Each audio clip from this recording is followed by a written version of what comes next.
Assalamualaikum warahmatullahi wabarakatuh. Kembali lagi di channel kesayangan kita Guftaidi. Di video kali ini Guftaidi bakal membahas laptop dari brand Asus yaitu tipe K413FA. Mau tahu performanya seperti apa? Seperti biasa, bumper dulu.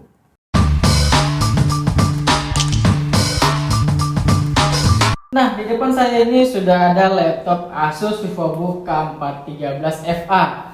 Kalian bisa lihat di sini. Biasanya Asus itu ngasih logo di tengah-tengah, bro. Tapi kalau seri VivoBook 1 ini dia ada di bagian kiri bawah, kiri tengah. Nah, di sini ada Asus VivoBook, tidak terlalu besar, cuman lebih kelihatan elegan dari sebelah kiri. Nah, kenapa memang Asus itu taruh di bagian kiri? Karena di bagian tengahnya jadi lebih polos. Jadi gini, kalau misalkan kalian beli laptop di toko mendapatkan stiker VivoBook, nah itu fungsinya buat kalian taruh tempel-tempel di sini. Tetapi nggak semua toko itu punya, karena memang ada yang kehabisan, ada yang nggak kebagian, ada yang dapat cambit tapi cuma beberapa doang. Jadi ya itu, kalau kalian beli laptop Asus VivoBook K413FA ini dapat stiker, berarti ya alhamdulillah. Tapi kalau kalian tidak mendapatkan stiker ya memang berarti nggak kebagian. Kalau saya pribadi itu saya nggak suka naruh-naruh stiker, jadi kelihatan seperti ini aja kelihatan lebih elegan. Nah, dari segi warna dia ini ada 3 warna, ada hitam, black, ini salah satunya, dan ada warna silver dan ada warna rose gold. Kalau silver tuh semuanya silver, sama kayak seperti hitam ini semuanya hitam. Tapi kalau warna rose gold itu rose goldnya cuma di bagian atasnya aja, tapi kalau bagian keyboard dan bawahnya itu warna silver. Jadi dia ada 2 kombinasi kalau warna rose gold. Nah, kita bahas tentang materialnya. Material bodinya ini memakai aluminium dan polikarbonat, jadi bukan kayak full plastik lagi. Jadi dia sudah pakai aluminium dan polikarbonat dan kelihatan lebih elegan lagi. Ini warna hitamnya kayak hitam-hitam metalik karena memang dia memakai polikarbonat, jadi hitamnya itu bukan hitam-hitam kayak laptop pada umumnya, jadi kelihatan lebih keren banget. Kalau saya angkat seperti ini, kita langsung ngomongin bobotnya saja, bro. Nah, bobotnya ini cuma 1,4 kg. Jadi kalau misalkan kalian bawa seperti ini, bawa kemana-mana itu enak banget dan enteng banget. Nah, spesifikasinya sendiri dia memakai prosesor Intel Core i3 generasi ke-10 dan VGA grafis UHD grafis 620. RAM-nya sudah pakai 8GB DDR4 2400. SSD-nya sudah lumayan besar yaitu 512GB yang pakai SSD M2. Besarnya 14 in dan dia sudah layarnya Full HD. Tuh, ini enak banget, sudah spesifikasi seperti itu. Tapi di spesifikasi yang seperti ini, harganya, ngomongin tentang harganya cuma 8 jutaan. Tuh kan, Core i3 generasi ke-10, RAM-nya sudah 8GB, SSD-nya 512, harganya cuma 8 jutaan.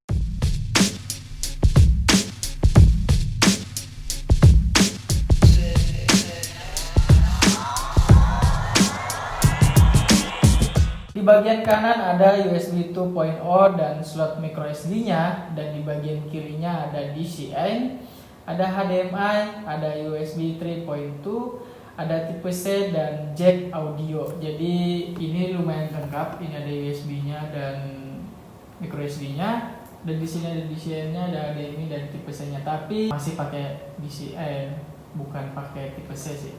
Tapi nggak apa-apa lah. Nah, kalian bisa lihat di sini tombol keyboardnya jadi satu dengan keyboardnya. Dan keistimewaan dari keyboardnya ini, dia ada fitur namanya Split Recess Time. Fitur ini biasanya ada di laptop di harga premium yaitu 10 juta ke atas. Nah, itu apa bang? Split Recess Time itu kalau misalkan kalian keyboardnya ketumpahan air, itu bilangnya atau kata fiturnya itu nggak tahan air. Tapi saya nggak berani coba, bro. Kalau air taruh keyboard gini kan, mungkin sih nggak air segelasan kalian tumpah gini. Mungkin kalau kalian minum atau muncrat sedikit kan itu nggak apa-apa gitu, tapi jangan kalian rendam juga, bro. Jadi di bagian keyboardnya kalau kalian ngetik itu feel-nya tuh enak banget. Jadi kalian bagi pelajar, mahasiswa, atau kalian lagi kerja, itu enak banget digunakan ketika kalian ngerjain tugas, menyelesaikan kerjaan. Itu enak banget karena memang keyboardnya ini desain buat ngetik lumayan nyaman. Dan istimewanya lagi, kalian bisa lihat di sini, keyboard dari Asus VivoBook K14 3FA ini, tombol enternya ada berwarna les berwarna hijau. Tuh kan, ada les berwarna hijau. Tapi sayangnya, coba lampu backlight khusus enter ini berwarna hijau tuh pasti lebih keren. Tapi sayangnya lampu backlight yang dipakai di enter ini sama semua putih. Coba tombol enternya di berwarna hijau, pasti Asus K14 3FA ini lebih jos. Di bagian keyboardnya ini bisa diatur kecerahannya juga. Nah, jadi kalian tinggal pencet F7, itu kecerahan keyboardnya itu bisa kalian atur menjadi 3 bagian. Ada yang sedang, redup, dan terang. Itu kalian bisa atur. Jadi kalau kalian di tempat gelap, itu kalian bisa pakai keyboardnya ada lampu backlightnya. Nah, turun ke bawah dia ada touchpadnya. Touchpadnya ini tidak terlalu besar, tapi bukan berada di tengah-tengah, tapi di bagian backpass dan plus tombol alternatif. Jadi mungkin tidak terlalu tengah-tengah, agak kanan sedikit, tapi menurut saya ini malah lumayan enak digunakan. Dan seperti biasa, Asus VivoBook ini touchpadnya sudah dilengkapi dengan namanya fingerprint atau keamanan sidik jari.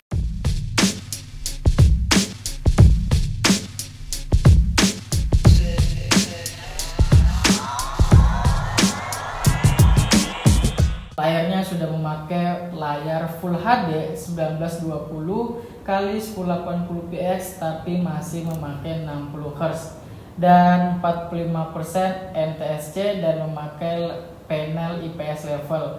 Nah, IPS level itu sama dengan TN, jadi kalian jangan salah.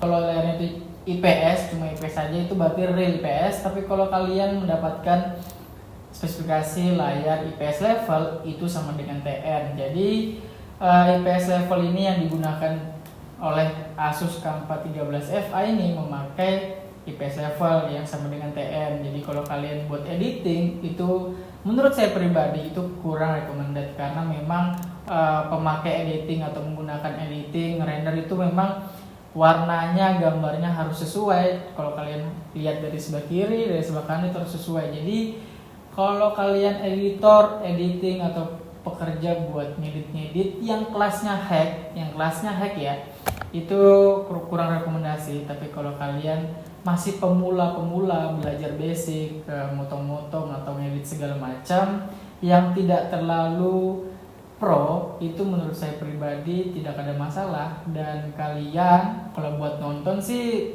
menurut saya pribadi oke. Tapi kalau kalian mau nontonnya harus yang bagus banget, mau yang ini ya itu kurang lah. Tapi kalau buat nontonnya yang pas-pas aja, standar-standar aja, ini tetap oke kok. Di bagian atas layarnya ini dia terdapat webcam nih, webcam, jadi kalian gak usah perlu beli webcam lagi. Nah, webcamnya ini sudah lumayan jelas karena resolusinya sudah pakai 720p plus 30 fps, jadi tidak ada kayak patah-patah. Dan nanti kita bakal tes webcamnya itu seperti apa, karena memang di pandemi seperti ini webcam itu sangat berpengaruh dengan kegiatan kita semua. Oke, ini adalah hasil dari record pakai webcam internal Asus K413FA. Jadi kalau kalian zoom tidak terlalu jelek-jelek juga bro, karena memang kan goyang kan. Nah, tidak terlalu jelek juga bro, karena memang muka saya kelihatan gimana gitu ya kan. Oke, ini aja, nanti kelamaan. Speakernya ini menggunakan speaker Harman Kardon. Jadi kalian yang tahu sudah speaker Harman Kardon suaranya seperti apa, ini dia yang dipakai K413FA ini. Jadi kalau kalian pakai di tempat kayak kayu gitu atau meja, itu suaranya bakal mantul di bagian bawah sini dan suaranya bakal bagus. Tetapi taruh di sofa, di kasur tuh bakal mendem bro, karena memang tidak rata. Tapi kalau kayu, khususnya kayu ya, itu suaranya bakal bagus dah. Oke, kita sekarang uji performa dari Asus K413FA ini. Kita menggunakan aplikasi Crystal Smart, itu mendapatkan read-nya itu mendapatkan angka 1779 dan write-nya itu mendapatkan 986. tentu cukup tinggi karena memang SSD yang digunakan K143FA ini memakai SSD M2 bukan SSD SATA lagi. Nah, lanjut di Cinebench R20 ini dia mendapatkan angka 812. Jadi kalau kalian buat main game dan editing masih pemula itu sih masih oke, tapi kalau buat main game yang cukup tinggi ya udah cocok lah ya. Oke, laptop Asus K413 ini kita uji dengan menggunakan bermain game, dan main game One Piece ini kita mendapatkan settingan low ya. Settingan low itu mendapatkan 20 sampai 25 fps.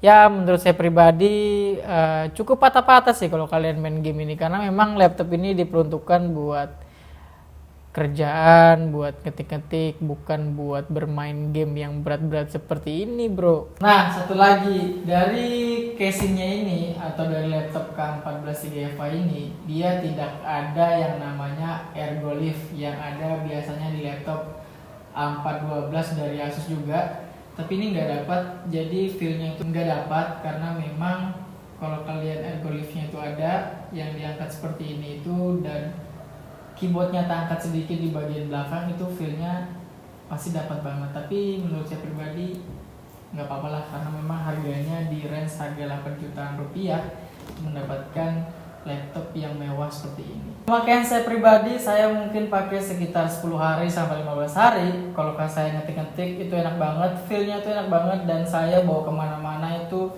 ringan karena cuman 1,4 kg aja laptopnya. Dan yang lebih saya suka itu kelihatan mewahnya tuh ketika saya melihat keyboardnya yang ada lesnya itu kelihatan mewah banget.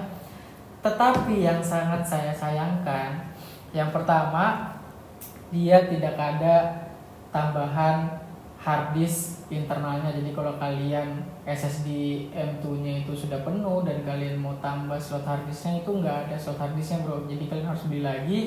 Dan yang kedua yang sangat saya sayangkan itu RAM 8GB nya slotnya sudah full semua.